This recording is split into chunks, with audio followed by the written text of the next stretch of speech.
Welcome to Small Biz Life, episode 43, and it's 10:02 p.m. Do you know where your business goals are? Does this sound familiar? Oh my god, I have so much to do today. Don't forget to breathe. But I have almost 400 emails in my inbox and 30 phone calls to make. Have you looked into getting a virtual assistant yet? Oh, and I need to schedule all my social media posts.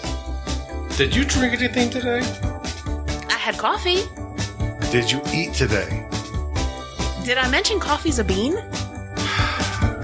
This is Small Biz Life.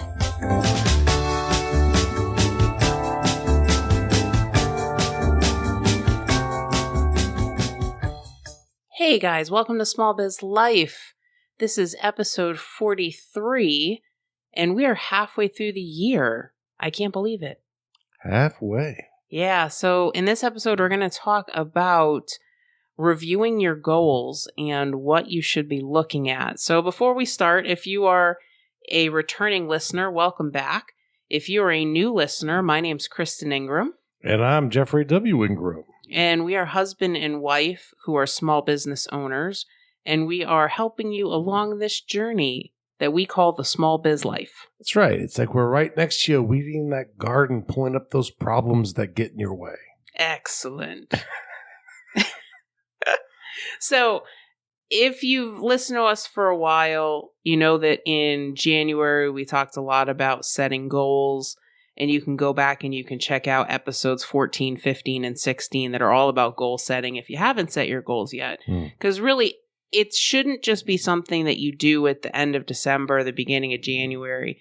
And a lot of times we get really excited and we make goals and then we don't really do anything with them, or by now we've kind of forgotten about them. Or perhaps we've set really simple goals for ourselves so that way we make sure we hit them and we've already crushed past those goals. We're not sure.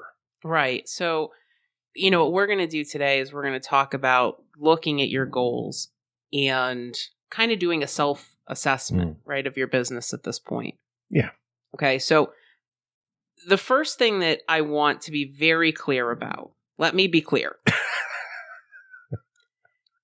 This is not an opportunity for you to beat yourself up. No.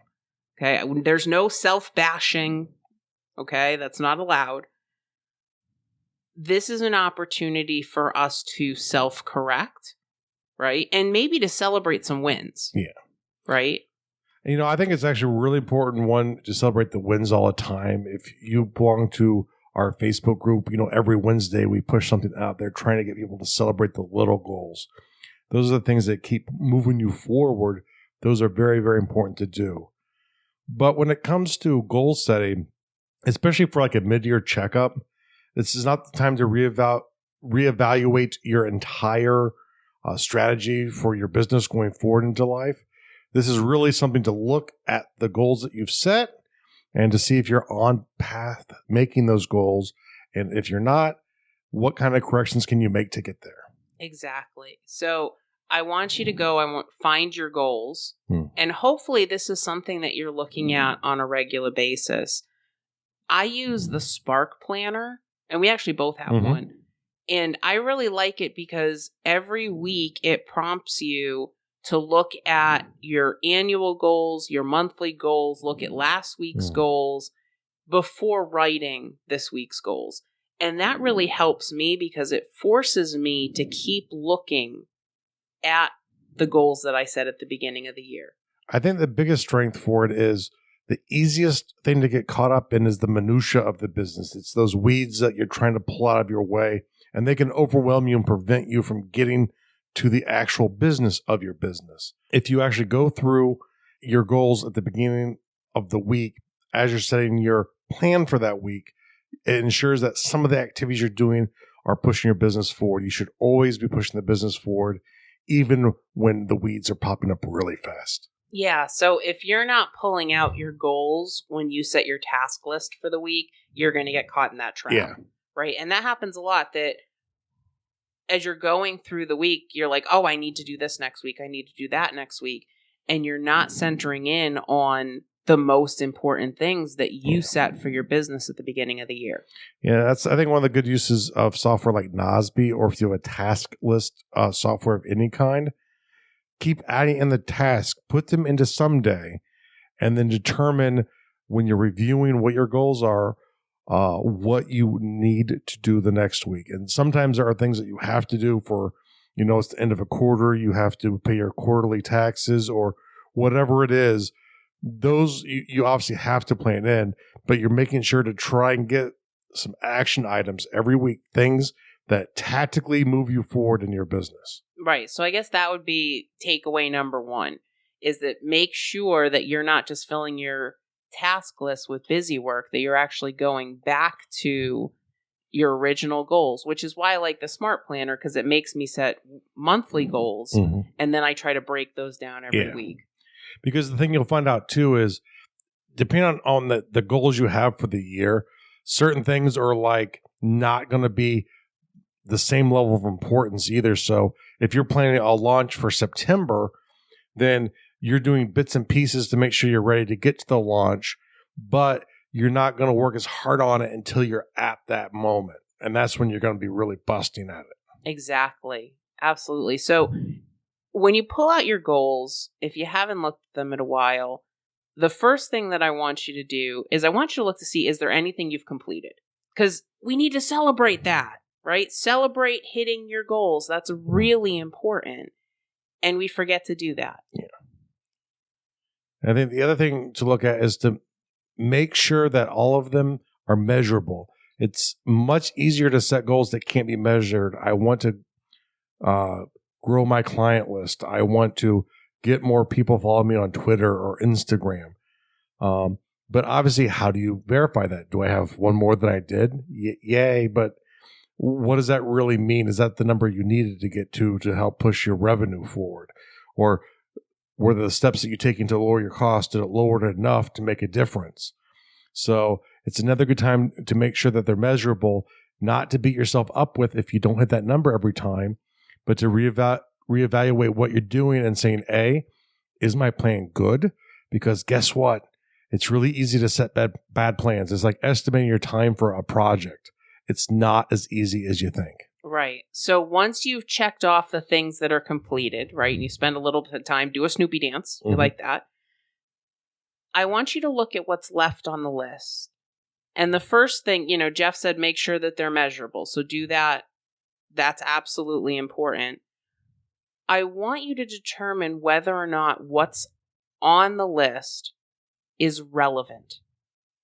Because I can't tell you how many times I've set goals in January, and by July, I've said, you know what? I'm not going in that direction anymore. I see an opportunity over here, so I'm going to cross off this goal, and I'm going to create another one. Yeah. The great thing about being a small business is you can be very agile. And that's one way you can actually differentiate and make yourself better than a larger business. You maybe can't compete with them on cost, but you can shift easier into new areas because you see opportunity. Goals aren't chains that bind you to a course. They are maps showing you the way you're planning to get to where you're going.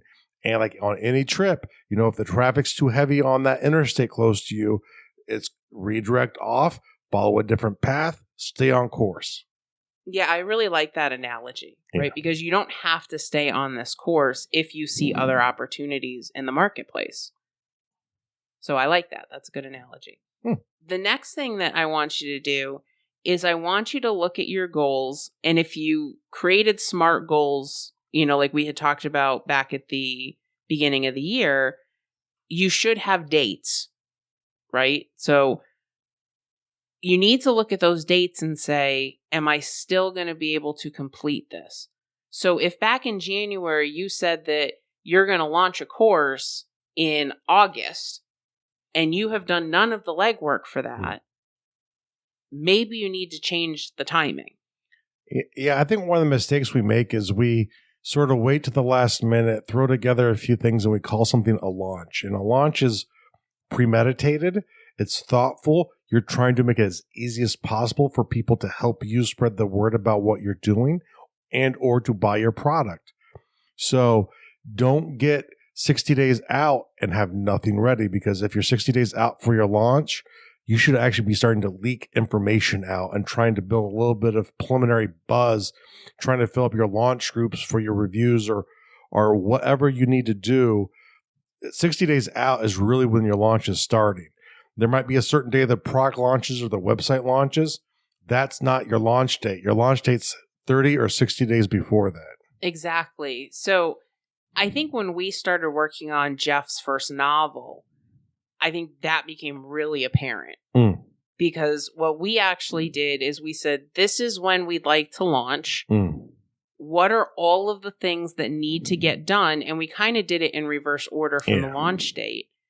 And it was going to take us 9 months to get everything from between the editing, the design, the layout, getting the ISBNs, getting everything loaded up, getting beta readers, doing the actual launch with the launch group. So think about, 9 months for the book to be done the way that we wanted to do it. And sometimes it's actually easy. If it's something like a book, you can actually look to see how long things take. Certain things you can do out of order, but other things like you have to finish the complete editing process before you can lay out your book, because, that typo on page 14 has just changed everything beyond that in the layout. So certain types of things like book editing, where there are defined timelines with vendors that you're working with, you can use those to build out a plan. And if you know all those in advance, you can sit there and go, okay, either let me work forward from today to see how long it will take me to do it, or let me start at when I want to launch and work backwards to see if it's possible. If the time frame that you're working on doesn't make sense, you have to either find alternate vendors or work in a different way to try and change the process that you're working on to speed up the process, because certain things have to happen. Right. And that's the thing is, especially if you're doing something like a book launch or a course launch, you want to have it done so that you can focus on the launch itself. Yeah. So you don't want to be doing editing and design and recording videos while you're trying to direct your launch team to do certain things for you. Yeah. And there's even some things you got to pre-plan for your launch as well, and literally sit there and focus and say, hey, on this day of the launch, I'm going to release this to the group. I'm going to release this to the group the next week, and have a plan there, and actually goals for what you want to achieve in the launch as well. Exactly. So, at this point, you need to look at those goals that are left on your list and say, is the time frame realistic given where I am right now? And if not, what should I move it to? Because you're just going to cause yourself a lot of undue stress if you've got a major launch planned 45 days from now and you haven't started any of the legwork yet. Yeah. So I would rather see you change the date and then make that a focus so that you don't have to change the date again. Yeah. I think that is super important. If you're plowing through your goals, it might be time to set some new goals. Because I know, at least for me, I don't like to be 6 months without any goals. So even if I finished all my goals by June 30th, I wouldn't want to say, all right, well, I'm just going to kind of cruise for the next 6 months. And you have to be very thoughtful here, because if the way your goals were created, there's one major thing per quarter, just having a goal or two go away is actually maybe part of the plan. So the fact that some goals have gone off, it all depends on how things are rolling out. But if you've literally hit all of your goals in 6 months, you should replan the goals, because inadvertently you made the goals too easy. Yeah, exactly. So make sure that if you're setting new goals, right, that you have a time frame for those, that they're realistic, right, that they're measurable. And, make sure that it's a goal that, we said this in the goal setting episode, it's a goal that is going to stretch you a little bit, right? It's attainable, but it's going to be tough to do so. Mm-hmm.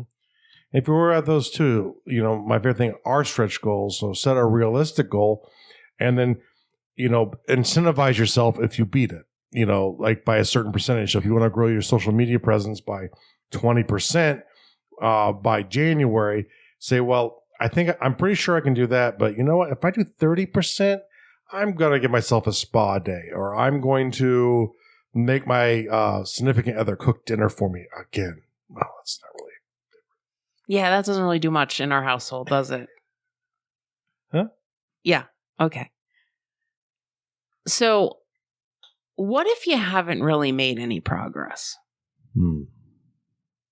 Are you one of those people that you made goals at the beginning of the year and you were all excited about it? And maybe in January, you were pumping at them, and in February, life happened, right? That happens all the time. And now it's July and you're looking at those goals and you're saying, oh, crap. I forgot about these. Yeah. One, I think that's a good sign that you're not making sure that your action steps are lining up with your goals.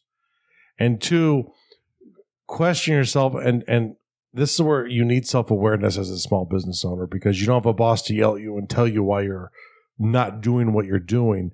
So you need to be self-aware to find out, why is it I am not even working at my goal?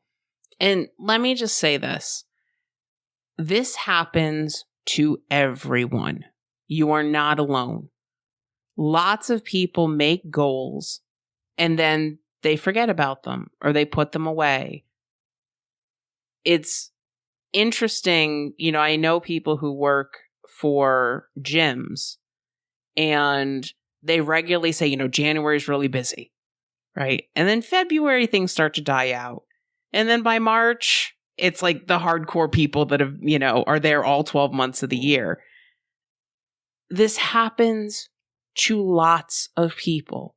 So don't think that you're alone in this. Again, this is not about beating yourself up, right? This is just about not letting another 6 months go by before you start looking at goals again, right? Because then you're going to feel really bad. Okay. Yeah. If you've gone 1/90th of the way to your goal and it is December 15th and you don't have to worry about Christmas and the holidays with your family, you're going to have a lousy Christmas, because you're going to sit there and go, it's another year I've wasted. Right. So that's why we're talking about this now, right? Because it's better to course correct in July than to beat yourself up in December. So that's why we're doing this now. So I want you to think about, if you've got all of these tasks and you have not completed any of them, and you should have by now, what is stopping you from hitting your goals? Why are you self-sabotaging your business? And, this is one where I think fear usually plays into this a lot. And it's an unintentional ally to self-destruction, because usually it's like, well, that's difficult. The thing you want to do seems difficult because that's what you want to do. And so it's very easy to talk yourself out of working at it because it'll be too hard to get to that goal. So if I don't really try, I can blame time. I can blame anything else. But that's one of the reasons why acting intentionally is so important. When you act intentionally, what you're doing is you're actually saving time. And time is the only resource you can't create more of. You have a limited amount of it. As morbid as that might sound, you have to act intentionally with the moments you have, which is why the process of goals is so important. Right. So you may think that it's because you don't have the time. It's that you don't have the skills. Guys, I'm going to be honest with you. 3 years ago, I didn't know anything about podcasting. I didn't know much about YouTube. I didn't really know about email marketing or really any of this, right? I had this little blog that I wrote. I had thrown a couple videos up on YouTube. Hell, I thought that I had hit the monetize button and I didn't have it set up correctly for 9 months. We all have areas that we need to improve. Yes. But you can't let progress stop and say, well, I don't have the skills to do this. I don't have the time to do this. Because I want you to think about how much TV you watch every week. I watch a lot more than I should. Everyone does. Everyone does, right? But we use time as an excuse for us to not move ourselves in the right direction. So rather than saying, you know what? It's fear. I'm scared. I'm scared to put myself out there. We use other excuses instead. And I'll tell you, you know what? Put the fear of putting yourself out there, that's a real fear. And it's amazing how many people we've met who will make it past that initial fear, which is probably, I think, one of the strongest one in people. And then they will just rotate in circles over and over again. And it's not intentional, but it's the fear of what I'm doing. You know, if it really takes off, what does my life look like? And sometimes people are afraid of where they even want to go. Yeah, because sometimes even when things are crappy, you know what that looks like, right? But you don't know what the next level for your business is going to look like. Do not believe for a second that the devil you know is better. Exactly. It may be some unknown, but it could be really good unknown. Right? And I've had that happen to me where I'm like, well, if I just put a little bit more, we could take this to the next level. And I'm like, I don't know what that looks like. Mm-hmm. Right? And so you kind of start to think that what I'm doing now is better. It might not be great, but at least I know what it looks like. It's easy. Right. And that's kind of how fear will manifest itself for you. So when you look at your goals, I want you to look at them, and if you have not made progress, start asking why you're not making progress. And here's a great time hack for everyone out there. You're not alone. You know, a lot of the people that we met through the internet, a lot of times will answer questions we have for us. You know, there are a lot of great groups about hustling, about getting work done out there. Get in those kind of groups. Get with people who are in a similar circumstance. I know Kristen is home every day. She gets in a hangout with some other people who are in similar circumstances all over the country. And that way, yeah, they probably get a little distracted maybe every hour or so where they check in. But you know what? Once that distraction goes away for that little bit of time, then they're back on it. They help push each other to move on. And maybe they're not there every day, but you know, sometimes just having someone listening to you saying what you're planning to do is all you need to help keep moving you forward. Right. And you know, sometimes it's just getting out of your environment. Go to your public library. Go to Starbucks and have a coffee or a cup of tea. Go work in a park. You know, it amazes me where we live. We're pretty fortunate that I can go sit on the green in front of town hall and there's Wi-Fi there. Yeah. And I can go work on a picnic table under a tree. Yes. So don't think that you're stuck where you are. If you don't like working alone, go out somewhere. Now, obviously, that does not count for those of you who have a storefront. Yes, that's true. You know, or if you're working on site for clients. But even really for on site on clients, sometimes you don't need to be physically on site all the time. And don't feel like you need to be there as an employee for them while you're working for them, unless you're doing the actual work of implementing or accomplishing at that moment. So when you're looking at those goals, think about why you're not making progress on some of them. And if the first thing that pops into your head is, I don't have time, or I'm busy with my grandchildren, or it's a family member, you know, that's taking my time, you need to keep digging. Because you're allowing yourself to get distracted. There are always going to be circumstances where stuff comes up. A great example is look to the economy. Whenever the economy's bad, the people who talk about the economy always have an excuse. Oh, there was a storm in January. Like this is the first year ever that, you know, in New England, you'll have a storm in January. Or this happened or that happened. Stuff happens every year, whether it's in the economy, whether it's with your business.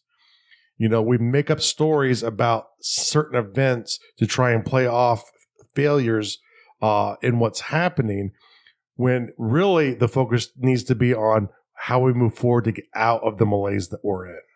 Right. And we've had that happen to us where, when I hurt my back last year, that was the greatest excuse ever. Oh, my back is bothering me. And Jeff's like, well, you could go bring your laptop to bed and then you could lay down. Well, yeah, I could do that, but then I'd have to grow my business and that's scary, right? But we will put excuses in the way of us really looking at ourselves. Yeah. And so I just want you to take a couple minutes and just kind of reflect a little bit. And this is one of the great ironies. Kristen and I are both what you'd probably call tactical people. We're very worried about the actions here or the actions there. But ultimately, a lot of this comes down to self-awareness, which is a completely non-tactical thing. Yeah. Only you can know when you have it right. And you are going to be the biggest liar to yourself that anyone ever will be. Yeah. And that's why, it's a good idea. We did an entire episode on accountability partners and mastermind groups. It's really good to have somebody in your life that'll look at you and go, you know what? You're making excuses. Yeah. Stop it. Mm-hmm. You have two people in your life outside of family and friends. It is a person to tell you that you're full of it at that moment. And it's a person to tell you, hey, you need to reflect more on this. Where they're not necessarily even telling you you're wrong, but a lot of times it's reflection. And this is something that all humans will always struggle with. It's just part of our nature.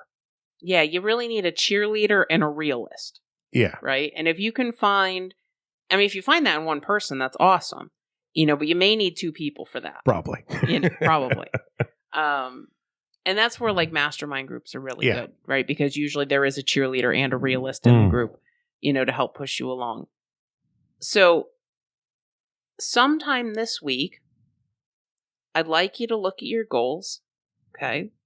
Look to see what have you completed, cheer that on, right? Huzzah! Huzzah! And if you need some help, if you need somebody to cheer to, you can join our Facebook group, right? Because every Wednesday we do Wednesday Wins. That's facebook.com/group/smallbizlife. And we'll cheer you on Wednesday. Oh, yes. Okay. And then go through and look at what's left, right? And do some reflection. That's it. Yeah. That's all we're looking for you to do this week. Just reflect on it. That's right. And, don't let me or someone else tell you if you're on or off plan, because ultimately the major accountability partner is your brain and your heart. And if those two things can't agree that what you're doing is the right thing, you have to get that in sync. Right. Because here's the thing, right? So I know the episode went a little negative at parts today. But our ultimate goal is that we want you to celebrate wins. Because wins make you feel good and wins recharge you. And they make you want to keep going. And I think here's the biggest mistake we make is I have a goal where I've implemented a new social media strategy and I expect I'm going to increase my followers on Twitter by 25% by June 74th. Good luck with that. But okay. Is that that's an ultra leap year, I think. That's a really ultra leap year. And so the thing is, when I do that, I sit there and I come in at 20%. I'm 5% below goal. And I failed. No. I just increased my group by 20%. I should celebrate missing that goal because I've still moved towards it. And the thing is, we're human. We're not perfect. Don't beat yourself up for not being perfect. No one is. And that person you think is, you're lying to yourself about them, or they're lying to you, convincing you that they're perfect, because you know what? If someone is getting their goals every week and doing everything correct every week, they're not human. Right. Or their goals are too small. Right? Oh, yeah. So that's the thing, make sure that if you haven't listened to them, listen to episodes 14, 15, and 16, especially if you're starting goals from scratch. Okay. We want you to be successful. That's why you do this mid-year review. Okay. So don't beat yourself up about it. All right. I have a ton of goals. I need to go through mine. I know that there are some I've just kind of totally ignored them all year, and I've got to figure out, am I going to dump them at this point? Or am I going to, am I going to try to get them going? Yeah. And the thing to keep in mind too is I know some people aren't that great at figuring out how can I measure something, and use that as an excuse to not generate metrics. And that's one of those things where it takes practice to do. Some people have more affinity for it than others. But once again, that's another quick thing where you can reach out to the people who you've met on Facebook, who you've met on Twitter, have one-on-one discussions, or go to groups like ours, a Small Biz Life, and Facebook, and ask people to help. Because there are a lot of smart people who can sit there and go, there are a couple different approaches you can take, and here's how you can measure it. Right. And that's the thing. It's funny because we had somebody who reached out to us yesterday with a question. You can either go to our Facebook page, look for Small Biz Life, and you can message us right there. Yeah. And we'll both get it. So if it's more of a technical question, Jeff can handle it. If it's more of a business question or an accounting question, I can handle it. We're here to help you. And so we want to be able to help however we can. Yes. Okay. So go out, grow. Now, one thing that you can do to help us hit our goals, yes, right, and help the show grow. Yes. If you're a longtime listener to the show, thank you so much. Yes. Okay. And if you're a new listener and you've gotten this far, woohoo, thank you. So one thing that you can do to really help us out is if you could tell 2 people about the show this week. Just 2. Just 2. And if they've never listened to a podcast before, show them how. If they want to listen on their computer, show them how to get to iTunes, or show them how to listen directly on the website. If they want to listen on their phone, show them how you listen on your phone. Sure. Maybe use an app like Podcast Republic or iTunes, depending on where you're at, or some various other podcasting app. Take their phone with their permission, of course, and literally just, you can put it in for them. It'll probably take you less time than it would to actually explain them to walk through it, but they can watch you do it. And then they can go out and find other great podcasts to listen to as well. But, that's really, it's so funny how I talk to people who have just discovered podcasts for the first time. And they're like, this is amazing. I wish somebody, and I think us as podcasters, right, and podcast listeners, we tell people, hey, you should listen to podcasts. And then we walk away and they go, oh, I don't know how the hell that podcasting thing works. Yeah. Right? So, show people, there are tons of really great shows out there. Help get people into podcasting, because once they discover this radio on demand format, they really like it. Yeah. And, and our show might not be best for them, and another show might be good for them. But the thing is, once they can explore the wealth of information, which especially for anyone who drives a lot, you'll love podcasts, because you can just sit there and listen and intake a little bit while you're doing something that you normally could not actually intake intelligence of other people. Absolutely. Okay, so thank you so much for listening again this week, and we will see you next time. Thank you for listening to Small Biz Life. If you enjoyed the show, please take a few minutes to rate and review the show on iTunes or Stitcher. Please visit smallbizlife.com to view today's show notes, take this week's poll, join the Facebook community, follow us on Twitter, or submit a question for the mailbag. Support the show by checking the resources page or by going to smallbizlife.com/Amazon whenever you shop. This was Small Biz Life.